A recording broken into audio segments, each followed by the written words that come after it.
Օրինակ Քոչարը արել է Դավիթ, Սասունցի Դավթին, ասել է այսպես մտածեք, բայց ոչ մեկ չի շարունակել այդպես մտածել։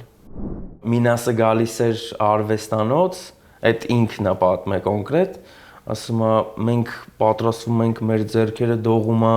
որ մենք դե ատլիչնիկներ են էլի եղել, իրենք հիմա լուրջ պրոֆեսոր մարդիկ են։ Մինասը գալիս էր արվեստանոց, այնքան ռասլաբոն վիճակ էր իր մոտ, էտյուդնիկը կողքը, կտավները կողքը, ասում է դուք էլ էստեղ էլի սենց տանջվում եք, այստեղ ինչ կատարվում է, այնտեղի հայերի վրա մեծ ազդեցություն է ունենում։ Դաժե սկսած ռեկտորից, դեկանից կամ հարաբերությունների փոփոխություն է տեղի ունենում։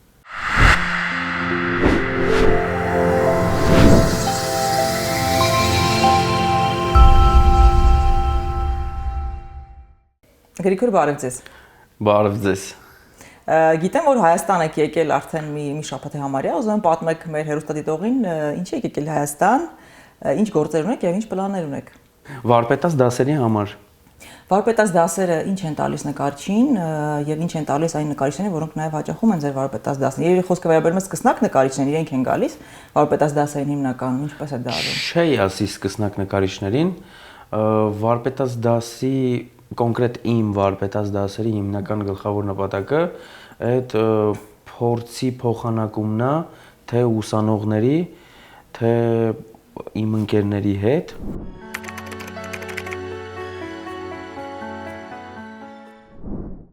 Ու իմ վարպետաց դասերին իմ համար մեծ պատիվ էր, որ կայացած նկարիչներ էին գալիս, դասախոսներ էին գալիս, իմ դասախոսներից էին գալիս նախկինում, որ թե Թերլեմեզյանում, թե ակադեմիայում, որ սովորել եմ, այնտեղից հետաքրքրված գալիս էին։ Դրա հիմնական նպատակը ռուսական գեղանկարչության ակադեմիզմի ինչ-որ մի մասով մարդկանց ցույց տալը, թե այս երկար տարիներ, որ ես բացակայել եմ երկրից, ինչ աստիճանի վրա եմ հասել։ Չգիտեմ։ Իսկ տարբերություններ կան այստեղի դպրոցի եւ այնտեղի դպրոցի, որոնք են դրանք ձեր կարծիքով։ Իհարկե տարբերությունը կա, ամենայն անկեղծությամբ եմ ասում, գեղանկարչության հանդեպ ճաշակը եւ ամեն ինչը սերը, զգացողությունը, ոնց որ մենք ենք ասում մեր լեզուն, ներկերի հետ խաղալը, այդ ինձ մնացել է Թերլեմեզյանից։ Թերլեմեզյանը շատ կարևոր դեր է խաղացել իմ կյանքում։ Ակադեմիայել եմ սովորել 2 տարի, Գեղարվեստի ակադեմիան, բայց դա ինձ ոչինչ չտվեց, անկեղծ ասած, որովհետև ավելին էինք սպասում, քան որ տեսանք։ Հետո մեզ այնպես ստացվեց, իմ բախտը բերեց, հայտնվեցի Պետերբուրգում ու տեսա, որ ինչպես են այնտեղ անցնում, ինչ մոտեցում ունեն թե գծանկարչությանը, թե ժիվոպիսին, թե կոմպոզիցիային, թե ոնց են դասախոսները անձնվիրաբար առավոտից մինչև ուշ գիշեր անցացնում ակադեմիայի ներսում ու թե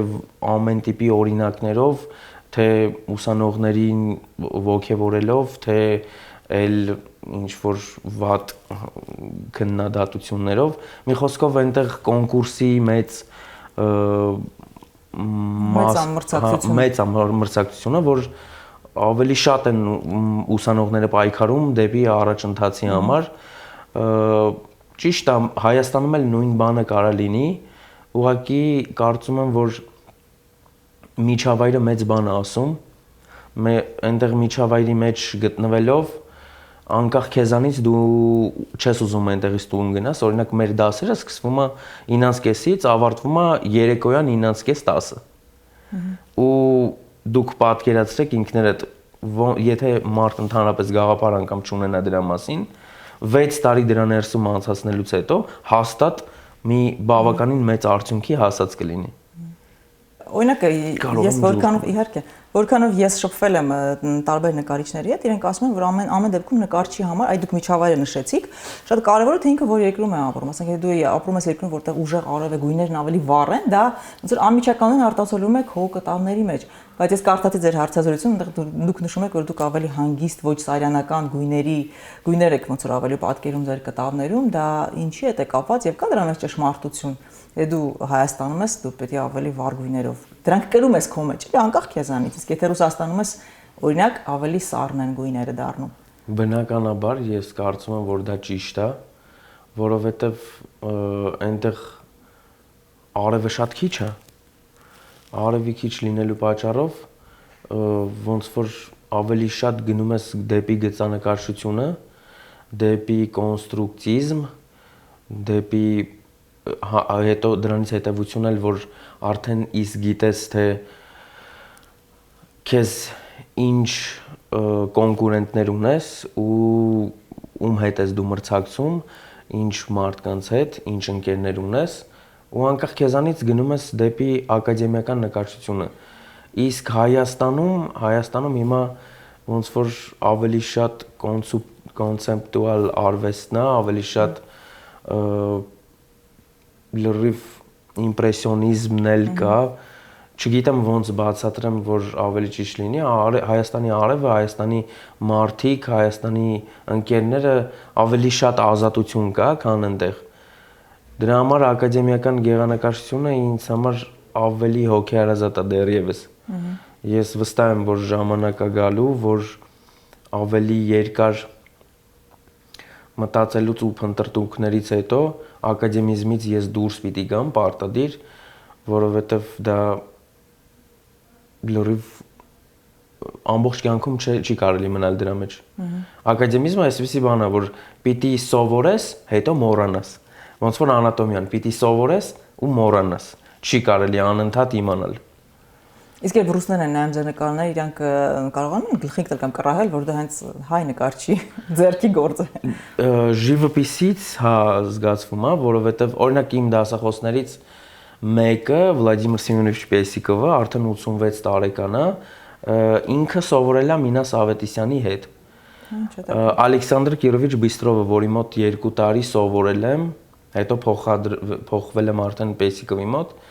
ինքն էլ սովորել է էլի Մինասի հետ։ Չէ, հետաքրքիր բաներ պատմում են Մինասից։ Հա, իհարկե, երբ որ սկսում են Մինասից պատմել կամ ապխոդների ժամանակ, դե չի ասի, որ միակ հայն եմ, բայց որպես Հայաստանի քաղաքացի գեղանկարչության բաժնում միակ Հայաստանից հայկական անձնագրով հայ ուսանողն եմ, որ դե իմ ակցենտն էլ զգացվում է իհարկե, այդքան իդեալական չի ոնց որ այնտեղի ապրողները, արդեն ոնց որ աչքի տակ արդեն առած ունեն ու ինչ որ մի բան հիշելուց, ինչ որ մի բան կոմպոզիցիաների մեծ մասը հայկական կոմպոզիցիաներից են օգտվում։ Օրինակ ցույց տալուց էլ թե Գրիգոր Խանջյանից են ցույց տալիս շատ հատվածներ, մոնումենտալ արվեստը Գրիգոր Խանջյանի մոտ ահավոր զարգացած է եղել։ Թե Մինասից են ցույց տալիս, թե Մարտիրոս Սարյանից են ցույց տալիս, շատ բաներ կան, օրինակ Վարդգես Սուրենյանց նկարիչներ կան, որ իրանցով սովորացնում են ու դաժե կոպիաներ են տալիս անել։ Երբ որ օրինակները սկսում են բերել, ման են գալիս Գիդի Արմյանին, այսպեսի։ Հա, իսկ ինչ մասնավորը դեպքեր իրենց հետ կապված։ Հիշում եք, հիշեք թե չէ հիմա։ Ամենալավ դեպքերից մեկը այդ Վլադիմիր Սեմյոնովիչ Պեսիկովը պատմեց, որ Մինասը գալիս էր արվեստանոց, այդ ինքն է պատմել կոնկրետ, ասում է մենք պատրաստվում ենք մեր ձեռքերը դողում է, որ մենք դե ատլիչնիկներ են էլի եղել, իրենք հիմա լուրջ պրոֆեսոր մարդիկ են, Մինասը գալիս էր արվեստանոց, այնքան ռասլաբոն վիճակ էր իր մոտ, էտյուդնիկը կողքը, կտավները կողքը, ասում է դուք էլ այստեղ էլի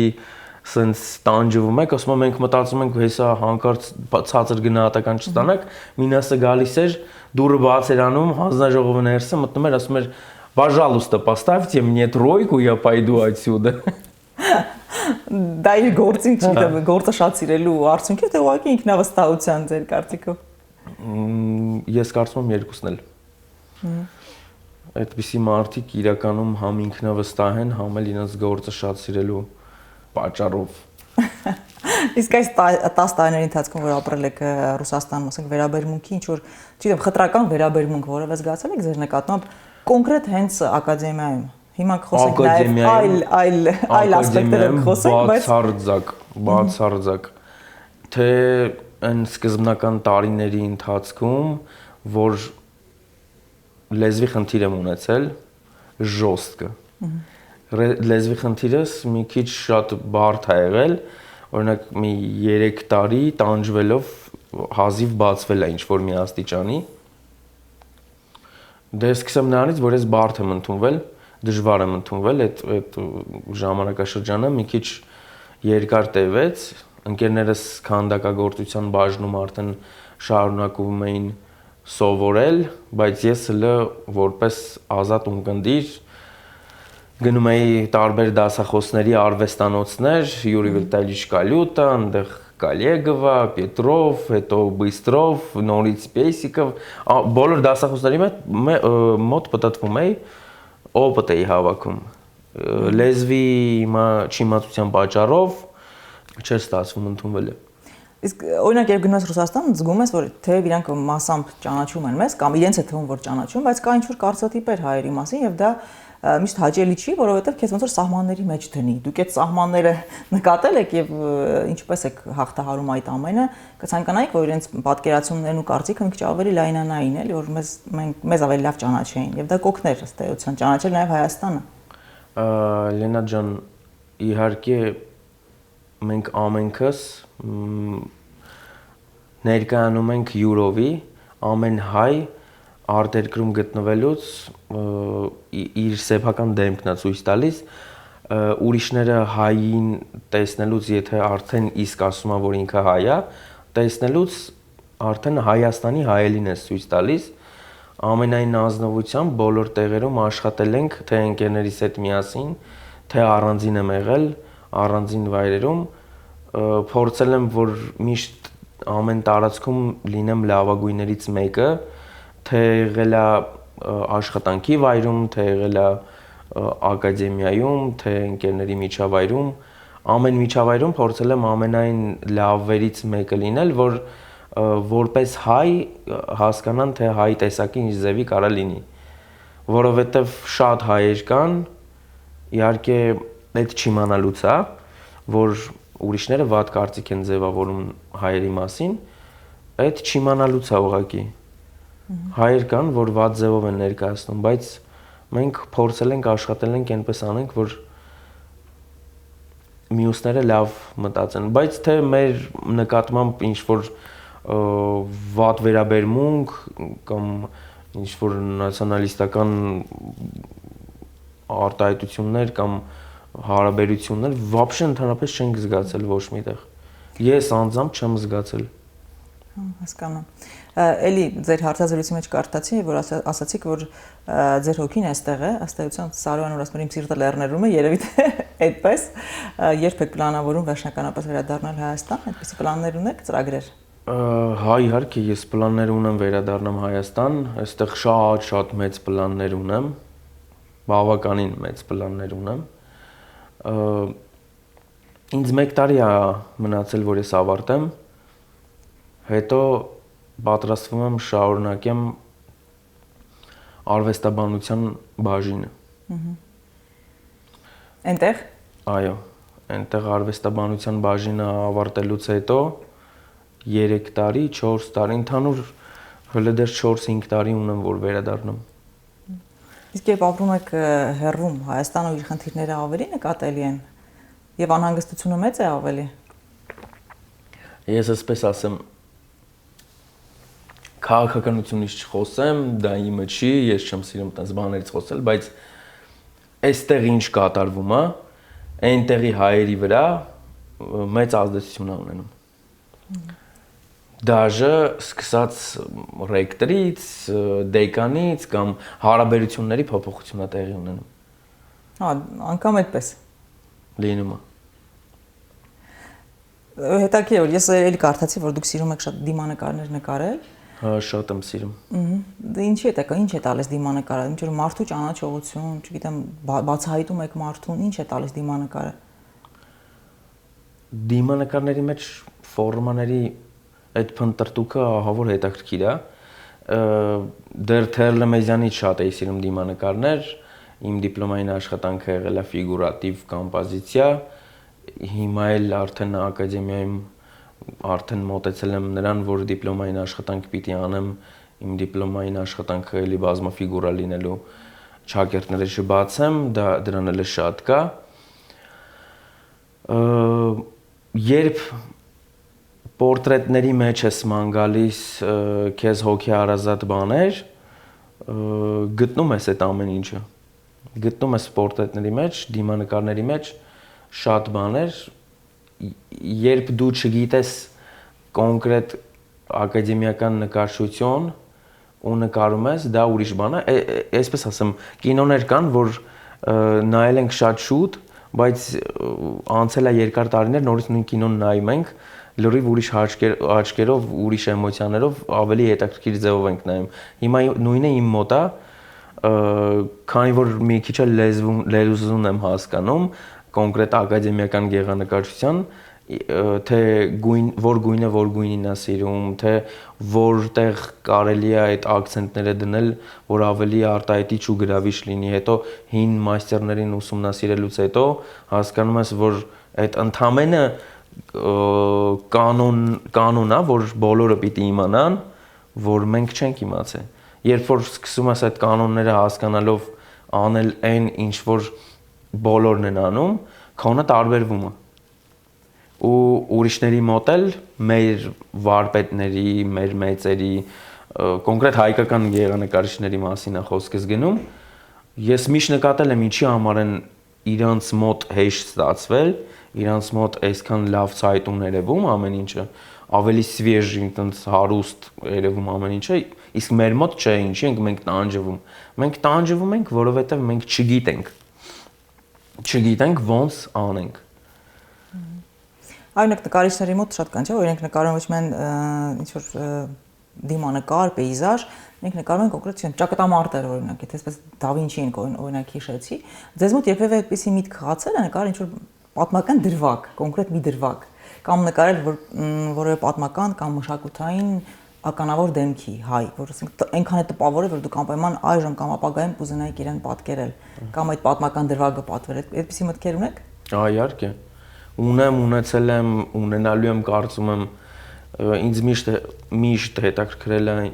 կոմպոզիցիաների առումով, հետաքրքրել է կոնկրետ պատմական դրվագները, ես սիրել եմ պատմական դրվագներ, օրինակ, երբ գիրքը կարդում ես ու գրքի միջի հերոսը քո գլխում արդեն պտտվում է, ինքդ պատկերացնում ես, թե այդ հերոսը ինչ շորերով է, հա իհարկե գրքի մեջ արդեն ներկայացնում է ինչ շորերով է, բայց դու ես քո գլխում նկարում այդ շորերը։ Ու նկարելուց հետո թղթին տալուց հետաքրքիր էմոցիաներ են քեզ տալիս։ Հիմա իմ դիպլոմային աշխատանքը կոնկրետ պատմական դրվագ է լինելու։ Որն է, եթե գաղտնիք չէ։ Ռաֆու Սամվելն եմ նկարելու։ Իսկ որ դրվագը։ Թե մի քանիսն են։ Մի քանիսն են, դեռ էսքիզների հաստատումը չի եղել։ Ինձ համար դա մի այլ ուրիշ պատմություն է, ահավոր բարդ թեմա է, որ հələ չեմ կարողանում մարսել։ Պահեր ունի, էլ այնտեղ, եթե հաշվի առնենք, որ ծնողներին է վերջին Սամվելը սպանում։ Մակարդակի վրա պիտի գտնվես դու, որ կարողանաս սպանելուց հետո հորդ վերադառնաս ու սպանես մորդ։ Իսկ Վարդանանքի նման ինչ որ ասած մոնումենտալ կտավ ապագայում պլանավորում եք Գրիգոր Խանջյանի։ Դա իհարկե այդ ինքը կտավ չի, ինքը ռոսպիս է։ Հա։ Իհարկե ես մոնումենտալ ես նկատի ունեմ արվեստի կտավ էլի մեծագործ։ Մոնումենտալ գեղանկարչությունը Հայաստանում պակասում է։ Ճիշտ է, ես մոնումենտալ գեղանկարչությունը չեմ ավարտելու, բայց սովորել եմ, ինձ դուր է գալիս մոնումենտալ մտածել, բայց տանկվի մեջ էլ մոնումենտալ կարող ենք մտածել։ Ես սովորել եմ Թերլեմեզյանում ստանկվի գեղանկարչություն, այսինքն դա հաստոցային գեղանկարչությունն է, եւ կա հաստոցային եւ մոնումենտալ գեղանկարչություն։ Ես ավարտել եմ հաստոցայինը, շարունակել եմ հաստոցային ու ավարտելու եմ հաստոցային։ Մեր մեծերից մենակ Մինասն է, որ մոնումենտալը մտածե, Խանջյանն է մտածե, շատ քչեր ունենք, որ մոնումենտալ են մտածել։ Մոնումենտալ քանդակն է հիմա շատ քիչ։ Դա ավելի բարդ է։ Մոնումենտալ գործ ստանալը։ Բարդը ամեն ինչն է բարդ։ Արվեստը հենց ինքն իրենով բարդ է։ Օրինակ Քոչարը արել է Դավիթ, Սասունցի Դավթին, ասել է այսպես մտածեք, բայց ոչ մեկ չի շարունակել այդպես մտածել։ Շատ քչերն են, որ տեսել են ու այդ ազդեցությունը մնացել է մոտները։ Հարա Սարգսյանը արել է հետաքրքիր մոնումենտալ քանդակներ, ասել է այսպես մտածեք, բայց շատ քչերն են շարունակել այդպես մտածել։ Իսկ հիմա ոնց են մտածում, կոնկրետ քանդակի մասին է խոսքը, ինչպես է քանդակագործության մասով ես կարող եմ ասել, հիանում եմ իմ շատ մտերիմ ընկերներով, որ իրանք իմ հետ միասին անցել են այդ ճանապարհը ու իրանց մտածողությունը ես վստահ եմ շատ մոտ ապագայում նույն հենց այն մեծերից են լինելու, որ իրենց գործով արդեն գործը մարդկանց տիպի ասի հենց այսպես մտածեք, ոնց որ Քոչարը կամ մյուսներն են իրենց գործով մինչ օրս ասում են այսպես մտածեք։ Օրինակ ինձ գիտեք ինչ հարց եմ հետաքրքրել, շատ նկարիչներ կան, չէ՞, որ կարողանում են հրաշալի նկարել այդ բոլոր կանոնները պահպանելով, ինչպես տարբերել դրա հետևում, ինչպես տեսնել տաղանդը։ Կարող է նկարը հրաշալի գունային լուծումներով, գծանկարը հրաշալի, ամեն ինչ հրաշալի, բայց տաղանդը պետք է տարբերակել ամեն դեպքում։ Ինչպես անել դա։ Կա այդպիսի բան։ Տաղանդը տարբերակել դա զգացողությունը, երկար տարիների փորձն է։ Եթե այդ տաղանդը տարբերակելը այդքան հեշտ լիներ, ոչ մեկ չէր շարունակի այս ճանապարհը, ոչ մեկ արվեստաբան չէր դառնա, ոչ մեկ կրիտիկ չէր դառնա, ոչ մեկ գեղանկարչության մեջ երկար չէր մնա։ Դա այդքան հեշտ չի։ Երկար տարիների փորձը ցույց է տալիս միանգամից ակնթարթով վայրկյանների ընթացքում հասկանաս այդ գործը լավն է թե վատն է։ Մեր մոտ սիրուն ասվածը գոյություն չունի։ Թե դա լինի քանդակ, դա լինի ինչ որ կտավ, դա լինի արվեստի ինչ որ մի հատ լավ շեդևր գործ, սիրունը այդ մի քիչ արվեստի մեջ չի լավ չի նայվում, հա։ Կամ լավն է, կամ վատն է։ Ինչպես հասկանալ, հասենք հասարակ մարդ, արվեստից չհասկացող, լավ հասկացող, բայց ոչ այդքան որ կարողանա տարբերել։ Ոնց պետք է այդտեղ ինչ-որ միտք տեսնի, արժեք տեսնի, դա ավելի բարդ է ըստ էության, քան դասական գեղանկարչությունը կամ գեղանկարչի գործերը։ Ես երանելի մարդ եմ, որ հասկանում եմ ու իմ նման մարդիկ երանելի մարդիկ են, որ արվեստը հասկանում են, հասկանալով հուզվում են։ Օրինակ մի հրաշալի դեպք պատմեմ, մենք երբ որ առաջին անգամ այցելեցինք Էրմիտաժ, ես Հարութ Հովսեփյան, իմ մտերիմ ընկերներից մեկը, ու Սուրենը Խարազյան, որը հիմա Պետերբուրգում է, միասին սովորել ենք, ու Սմբատը Մանուկյան։ Մենք 4-ով այցելեցինք առաջին անգամ Էրմիտաժ, Հարութը երբ տեսավ անառակ որդու վերադարձը, Ռեմբրանտի մեծ կտավը, հուզվեց։ Ու մենք նայում էինք Հարութին, անկախ մեզանից մենք էլ ենք հուզվում, որ մենք սա ուղղակի ֆոտոներով ենք տեսել, սա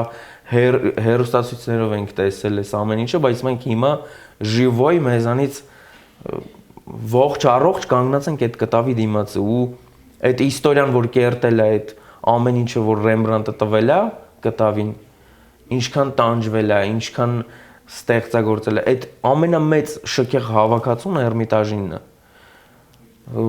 Դանայանը կախված Էրմիտաժում երևի լսած կլինեք տարիներ առաջ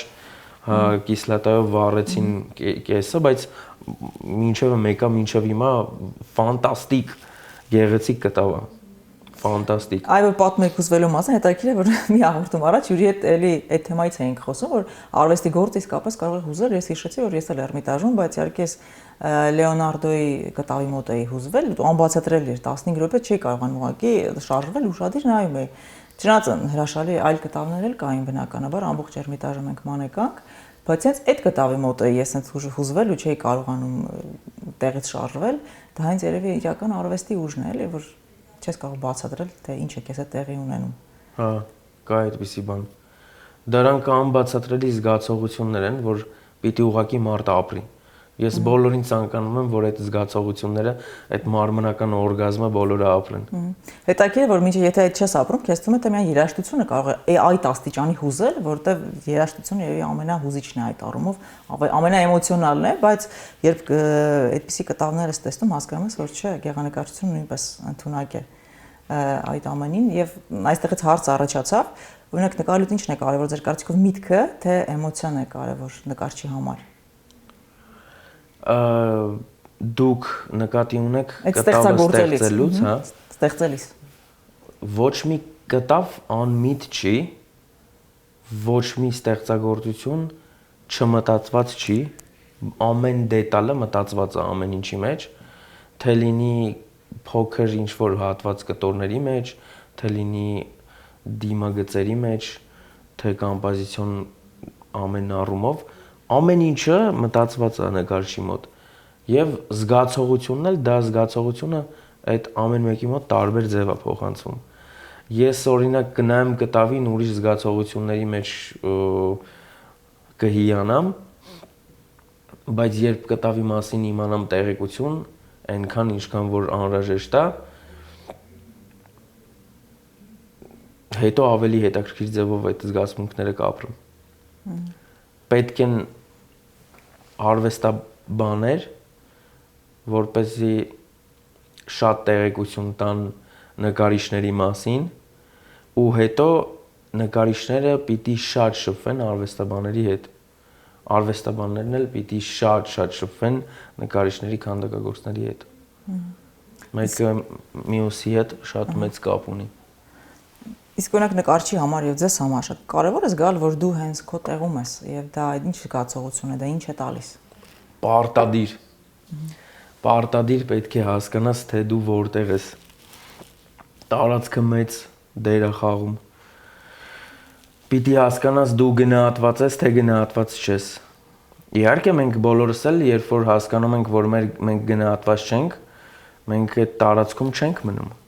Բայց երբ որ հասկանում ես, որ դու գնահատված ես ու քո տվածը արժեք ունի, բոլորն էլ հասկանում են, որ ամեն գործ ունի իր արժեքը։ Նայած կախված է այդ ամեն ինչը նրանից, թե մարդիկ դա ոնց են արժեքավորում։ Դա ուրիշ բան է, թե ինքդ դու քեզանով քո արած գործը արժեքավորես, ուրիշ բան է, թե ժողովուրդը քո արած արժեքավորի։ Իսկ երբ ժողովուրդն էլ քո արած արժեքավորում է, դրանք երկուսը մեկտեղ ավելի մեծ արժեքներ են դառնում։ Ժողովուրդը արժեքավորել է, որ մինչև հիմա Քոչարի քանդակը մնացել է տեղում, բայց մինչև ժողովրդի արժեքավորելն էլ մենք գիտակցում ենք, որ այդ մարդը պրոստը շեդևր է արել մեր ամբողջ Հայաստանի համար։ Իսկ ձեր ընտանիքում ձեր բռնած ճանապարհը միշտ են օժանդակել եւ երբ հասկացաք, որ դա լուրջ է եւ դուք իսկապես պետք է շարունակեք ու պետք է զբաղվեք հենց գեղանկարչությամբ։ Շատ փոքր տարիներից ես զբաղվել եմ նկարչությամբ։ Դեռ այնքան մանուկ եմ եղել, որ ես ինքս ինձ չեմ հիշել, բայց ծնողներս ասել են միշտ իմ ուղղվածությունը եղել է թուղթ, մատիտ, գրիչ, ուրիշ կողմ չի եղել։ Այսինքն ամեն ինչ հստակ եղել ձեր համար հենց փոքրուց։ Հա, ես շատ եմ սիրել։ Հիշում եմ մի անգամ թելադրություն գրելուց անազգանունով չեմ հիշում դպրոցում, որ թելադրությունն էր, вообще կեսից չհասցրեցի գրել, կողքից նստածից էլ չէի ուզում արտագրել, այսպիսի մի բան, ու սկսեցի այդ թելադրության կարևոր տետրի մեջ, սկսեցի իմ ուսուցումը նկարել։ Նկարելուց հետո ինձ մի հատ մեկ էին դրել տետրի մեջ։ Հա, տենց լավ պահեր կան հիշում եմ։ Ու հիմա եմ հասկանում, իրոք համարձակ քայլեր են դրանք եղել։ Երբ այսպես մտովի հիշում եք եւ անցնում եք այդ գեղանկարչության ողջ անցած ճանապարհը, ձեր կարծիքով նկարիչներից ամենաականավորը ո՞րն է եղել, ով է եղել, որ ձեզ վրա մեծ ազդեցություն է թողել եւ դուք համարում եք ինչ որտեղ իրեն ուսուցիչ եք համարում։ Համաշխարհային թե մեր հայկական։ Տարբերություն չկա։ Դուք ընտրեք։ Իմ վրա մեծ դեր ա ունեցել Ռոդենը, քանդակագործ Օգյուստ Ռոդենը։ Մենք փոքր էինք, արդեն Թերլեմեզյանում 14-15 տարեկան էինք։ Երբ առաջին անգամ ընկերոջս մոտ, Սուրենի մոտ, Խարազյան, տեսա, որ Ռոդեն է կարդում, մոտեցա, որ հասկանամ սա ինչի մասին է, ասեց, քեզ պետք կգա, կարդա։ Ռոդենը կարդալուց հետո ինքը մեծ գիրք էր, իմ առաջին գրքերից մեկն է եղել, որ այդ մեծ ծավալուն գիրքը վերցրեցի, որոշում կայացրեցի, որ պիտի կարդամ, կարդալուց արդեն չէի ուզում, որ ավարտվեր գիրքը, որ ինքը ինչ ճանապարհով անցե, ոնց է մեծացել, ինչ պայմաններում է մեծացել, այդ ամեն ինչը ինձ ստիպեց իրոք, որ ես սիրեմ այն ինչ որ ունեմ, այն ինչ որ անում եմ։ Օրինակ, երբ նկարչության պատմություն եւ քանդակագործների եւ գեղանկարիչների կենսագրությունը կարդում ես, հիմնականում տեսնում ես, որ իրենք շատ դժվար ճանապարհ են անցել, համարյա բոլորը, շատ քիչ բացառությամբ, որ ինչ որ ամեն ինչ հեշտ տրվեր իրենց, եւ այդ բարդությունն էլ, այդ կյանքի անցած այդ բարդ ուղին էլ տալիս է երևի այդ հրաշալի կտավները, այսինքն դրանց տակ այնքան տառապանք կա, միտք կա, դուք ունեցել եք երջանիկ մանկություն, որ ինչքանով ես հասկանում եմ, եւ կարծես ձեր ճանապարհը բավականին հետաքրքիր անցել է, այդ պարագայում եթե չկա ինչ որ բարդություն անցած ճանապարհի մեջ, դա օգնում է, երջանիկ մանկությունն ու երջանիկ կյանքը օգնում են ինչ որ հետաքրքիր կտավներ ստեղծել, թե դա միայն դա այդ կապված չի։ Անկեղծ ասած ինձ բոլորն էլ ասել են, որ սկսած իմ դասախոսներից, սկսած ընկերներիցս, բարեկամներիցս, թե ինչի են իմ կտավներում մի քիչ գորշ գույներ, թե ինչի են իմ կտավներում միշտ մութը, սենց մռայլը, բայց ես դա չեմ գիտակցաբար արել, գիտակցաբար չեմ արել էլի այդ ամեն ինչը։ Ես ունեցել եմ հրաշալի մանկություն, ֆանտաստիկ լավ ծնողներ, ունեմ երկու եղբայր, մեկը մյուսից լավն են, չգիտեմ, ընկերներ եմ ունեցել լավագույն, որ մինչ օրս ընկերություն եմ անում իրենց հետ, լավ, շատ լավ հիշողություններ ունեմ։ Բայց ձեր նկարները մռայլ են։ Բայց նկարները մռայլ են, չգիտես ինչի։ Հետաքրքիր զուգահեռ հիշեցի, այդպես որ պատմեցիք, չեմ Դեյվիդ Լինչին գիտեք, ռեժիսոր հայտնի, հետաքրքիր ինքը շատ հրաշալի ընտանիք է ունեցել, բան, երբ ինքը սկսել է զբաղվել նկարչությամբ, գեղանկարչությամբ, իր նկարները սարսափելի մռայլ են ու սարսափելի պատմություններ, ինչ որ դաժան։ Գալավալաստիկ մի հատ ֆիլմ ունի, այդ Պրոստը Հա, շատ հետաքրքիր։ Ես իհարկե Մալխովեն դրայվն եմ սիրում, բայց դա էլ եմ դիտել։ Ու ինքը շատ ազդված է, երևում որ ինքը զբաղվել է գեղանկարչությամբ, հենց այդ ֆիլմը շատ երևում գույները, կադրերը։ Հա։ Կարծում ռեժիսորի համար էլ է շատ կարևոր, որ ինքը անպայման իմանա գեղանկարչություն, որպեսզի պատկերները հստակ տեսնի։ Այդպիսի գեղանկարչությունը ինձ հոգի հարազատ չի, բայց ինքը իրոք ֆանտաստիկ լավ գործեր ունի արած։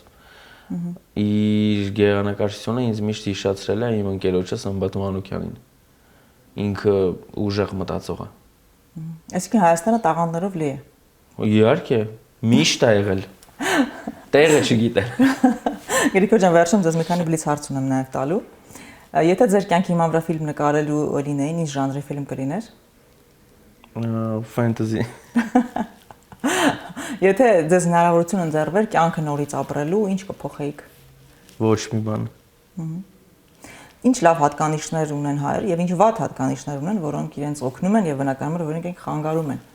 Հայերը իրենք իրենցով միակ վատ կողմն է, որ գլուխ գովան են։ Իսկ լավը։ Ամեն ինչը լավն է։ Մենակ հայ լինելը արդեն լավ է։ Հասկանում եմ։ Արցախում երբ եք եղել վերջին անգամ։ Արցախում եղել եմ, երբ եղբայրս այնտեղ ծառայելուց եղել, դա եղել է պատերազմից առաջ։ Իսկ ինչ ասել ձեզ համար գեղեցկություն հայկական ձևով եւ այն տարբերակելի է մյուս գեղեցկություններից։ Գեղեցկություն հայկական ձևով կնոջ պորտրետը պատկերելը։ Հայ կնոջ, հա։ Հա։ Հայաստանի մասին 3 նախադասությամբ ինչպես կպատմեիք օտարերկրացում։ Օտարերկրացում Հայաստանի մասին 3 նախադասությամբ Հայաստանս գունագեղ այն ինչ որ հիմա գալիս է իմ աչքերի առաջ։ Ինչ որ առաջինը գալիս է, այդ էլ նշեք։ Լավ մարդկանցով հյուրասեր, բարի, ֆանտաստիկ, լավ ու հաճելի միջավայր։ Մի խոսքով չգիտեմ ոնց բացատրեմ, ես Հայաստան ասելով միանգամից մարմինս շաքաղվում է։ Հայաստանը դա հայի քաղաքն, հայի տունն է։ Իսկ երբ ասում եք Հայաստան 2030, լավ մտքեր են ձեզ մոտ գալիս, լավատես եք։ Հայաստան 2030, ես արդեն ժպտում եմ։ Լավ է լինելու։ Շատ։ Հայաստանը շատ լավ է լինելու։ Հայաստանը մեծանալու է, շատ է մեծանալու, թե իր տիրիտորիալի տարածքով, ես հավատում եմ դրան։ Քիչ են գիտում ձեր լավատեսությունը, բայց հաճելի է նման կարծիք լսել։ Թե զարգացվածության բանը։ Շնորհակալ եմ շատ, կարծում եմ հետաքրքիր է։ Ձեզ էլ հաջողություններ եմ մաղթում ձեր հետագա կարիերայի ընթացքում եւ ուսումնառության։ Հուսով եմ կվերադառնաք Հայաստան եւ ձեր փորձը կներդնեք Հայաստանի գեղանկարչության զարգացման գործում։ Շնորհակալ եմ։ Շնորհակալություն ձեզ։